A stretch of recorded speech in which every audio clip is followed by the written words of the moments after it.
I just left the courtroom for the bond hearing for my son for the third time. This time it was very fair. The judge was very fair. He wasn't pro-prosecutor, he wasn't pro-defense, but he was pro-justice. We want to begin now with some breaking news. Rapper Lil Durk is... The rap game is on fire right now, because what's happening with Lil Durk might change everything.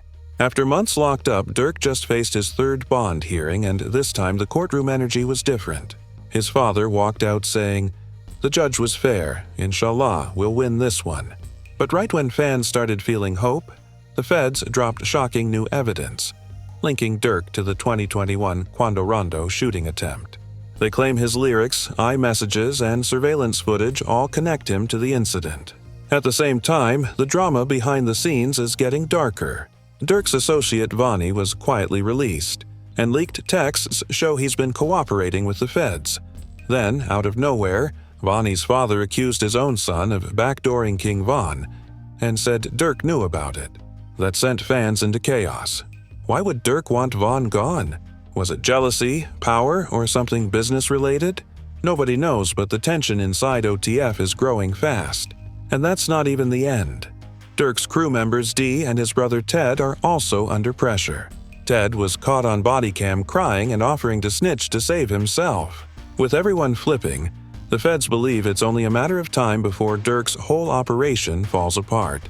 But Durk's lawyers are firing back hard, saying the case is built on weak evidence and misinterpreted lyrics, not facts.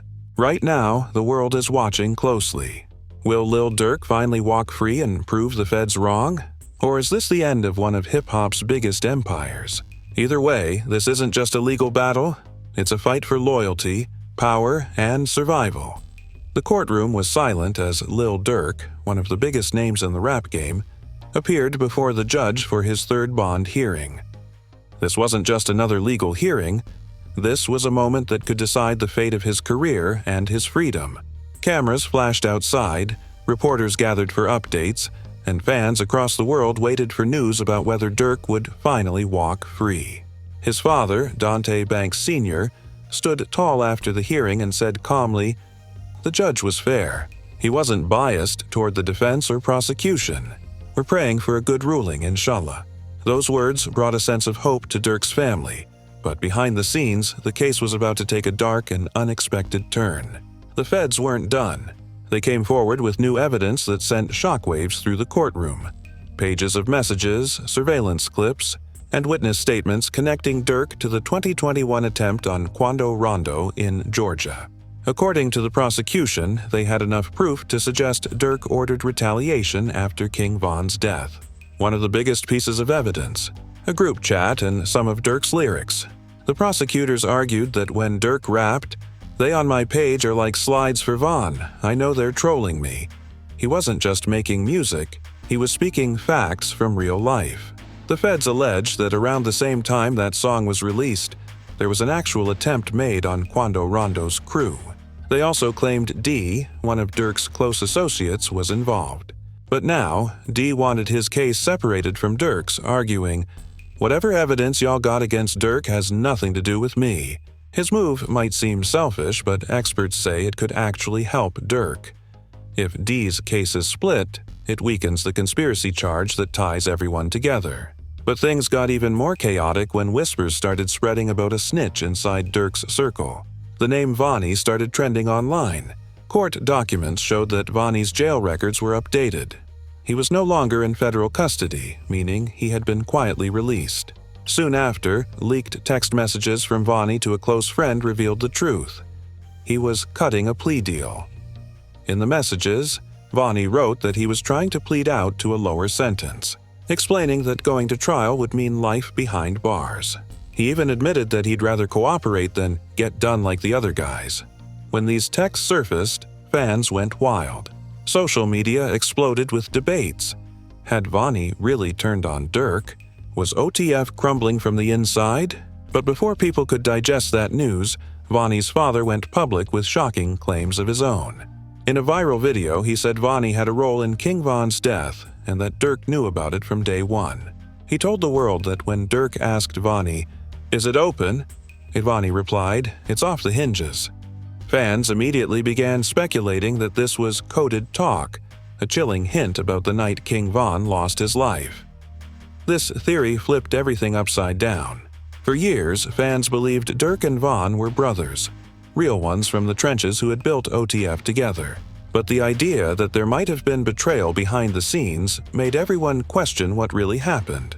Why would Durk want Von gone? One reason, according to some, was business jealousy.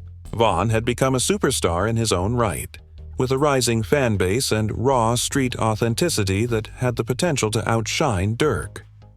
Even industry insiders pointed out that King Von wasn't officially signed under Durk's personal label, meaning Von was getting independent money and fame. When Von died, something strange happened legally too. The criminal case involving both Durk and Von ended in a private settlement. It was as if the system quietly let Durk walk once Von was gone. That coincidence led fans to think that maybe, just maybe, deals were made behind closed doors.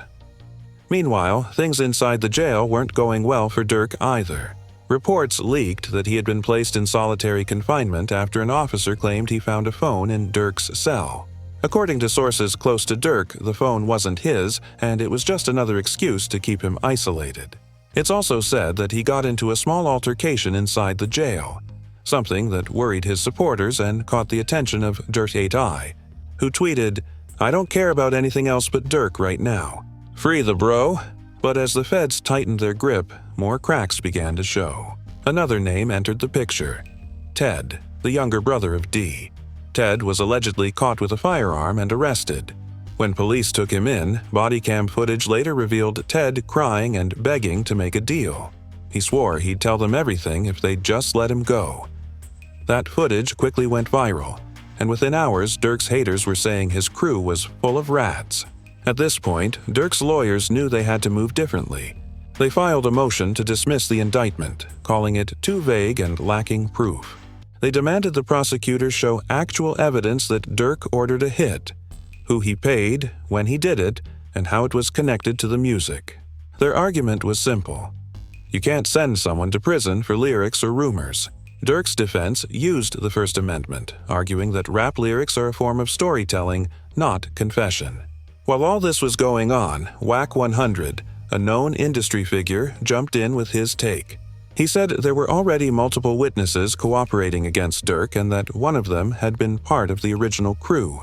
His words made people question who else might be flipping behind the scenes. To make matters worse, one of Durk's old associates, known as F Jam, disappeared after being outed as a snitch. He'd done 12 years behind bars, and when he came out, he claimed he was loyal. But not long after, he vanished from the streets, and nobody's seen him since. Many believe that's exactly what the feds are afraid of, that if Durk walks free, he could retaliate or silence witnesses. That's why Durk's bond was denied again. The judge said if Durk truly wanted bond, he'd need to go broke, sell his properties, drain his accounts, and prove he couldn't use his money to harm anyone or flee. The feds painted him as too powerful, too connected, and too dangerous. Still, Durk's father and lawyers haven't given up. They say this is just the system trying to crush a successful black artist who made it out of Chicago. They believe Durk is being punished for his lyrics, not his actions. As his father said outside the courthouse, "We trust in God, and we trust the truth will come out." Now, the world watches as the next hearing approaches. Every move, every leak, every post from inside OTF gets analyzed like evidence. Some fans pray for Durk's freedom. Others whisper that karma is catching up. But one thing is certain. This case is bigger than music now. It's about loyalty, betrayal, and how fame can turn brothers into enemies. And until the judge gives that final ruling, Lil Durk's freedom hangs in the balance. After the courtroom chaos, Durk's team went straight into defense mode. His lawyers, led by attorney P. Williams, started breaking down every detail of the FBI's so-called new evidence. They argued that none of it directly connected Durk to the Quando Rondo shooting attempt. No DNA, no weapon, no fingerprints, just lyrics and old text messages that could easily be taken out of context. "They're trying to put a rapper on trial for being an artist," Williams said in court. But behind those strong statements, the pressure on Durk was real. Inside his camp, OTF members were panicking. People who once swore loyalty began keeping their distance. Some even wiped their phones, afraid their messages could be used next. Social media exploded with rumors and fans started arguing. Half believed Durk was innocent, while others thought the feds were just being patient, waiting for someone to slip up. Meanwhile, Durk's enemies saw the situation as an opportunity. Quando Rondo, who's been silent for months, finally posted a cryptic story. Karma always circles back, Imidim. That one post instantly sparked another internet war. Durk's fans flooded his comments while Quando's crew started hinting that they know more than the feds do. Even the Chicago streets were buzzing again. Old faces from Durk's past began resurfacing, trying to cash in on the moment by selling stories to blogs. Most of them fake, but some disturbingly close to the truth. They claimed King Von's death wasn't random and that people inside OTF had been feuding long before that night in Atlanta. Still, Durk stayed quiet. No interviews, no statements, just Instagram posts showing him praying, thanking Allah, and writing captions like, "Real ones don't fold." His silence only made fans more curious. But things got worse when an audio clip leaked online. A phone call between two unknown voices allegedly discussing getting Quando. The internet instantly claimed one of those voices sounded like Durk. The feds jumped on it, saying it was a key piece of the puzzle. Durk's lawyers denied it completely, saying the tape was fake and digitally edited. Now, as the next hearing approaches, the tension is higher than ever. Durk's family prays for a win. His fans trend hashtags like Noshk Free Durk, and OTF's reputation hangs by a thread. One mistake, one wrong move, and it's all over. The question isn't just whether Durk will walk free anymore, it's whether the OTF empire can survive the storm, or if this is the beginning of its final downfall. And as the next hearing draws closer, the air around Lil Durk feels heavy, almost like everyone knows something major is about to happen. Reporters wait outside the courthouse, cameras ready, hoping to capture a moment that could define Durk's entire career. Inside, his lawyers prepare for the biggest argument of their lives, while Durk sits calm, focused, silent, and praying under his breath. The prosecution claims they now have new digital evidence: a phone ping, voice recordings, and chat logs. But Durk's legal team fires back, saying the files are incomplete and heavily edited. The judge listens quietly, aware that every word said could impact not just Durk, but the entire rap industry watching from the sidelines. Back in Chicago, OTF members are split. Some stay loyal, others keep disappearing from social media completely. Rumors of backdooring and snitching swirl faster than ever. Even Durk's closest friends are second-guessing who they can trust. The empire that once looked unstoppable is now fighting just to stay alive. But despite all the chaos, Durk's spirit refuses to break.